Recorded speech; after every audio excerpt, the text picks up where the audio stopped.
ধারণা করা হচ্ছে 2070 সালের মধ্যে ইউরোপ আমেরিকাতে খ্রিস্টানের চেয়ে মুসলমানদের সংখ্যা বেড়ে যাবে।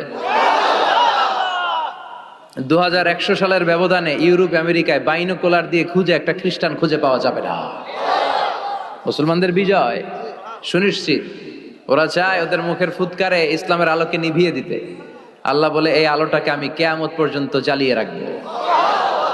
ওরা চায় ইসলামকে মাটির নিচে গেড়ে ফেলতে, কিন্তু ইসলাম হচ্ছে চারা বীজের মতো। চারা বীজ মাটিতে গাড়লে কি হয়? হ্যাঁ, গাছ হয়ে ডালাপালা সহ আর উপরের দিকে গজিয়ে ওঠে। চিল্লায় বলেন ঠিক কিনা? এজন্য ইসলামের বিজয়কে ঠেকিয়ে রাখা অসম্ভব। গোটা বিশ্বটারে ছোট্ট একটা ফুটবলের মতো করে আল্লাহ তাআলা বিশ্বনবীকে দেখিয়েছিলেন। বিশ্বনবী বললেন, ফারাআইতু মাশারিকাহা ওয়া মাগারিবাহা, আমি পৃথিবীর প্রাচ্য পাশ্চাত্য সবটা দেখেছি। আর আল্লাহ আমাকে যতটুকু দেখিয়েছে ঠিক ততটুকু জায়গায় এই কালেমার বাণীকে পৌঁছে দিবে। এক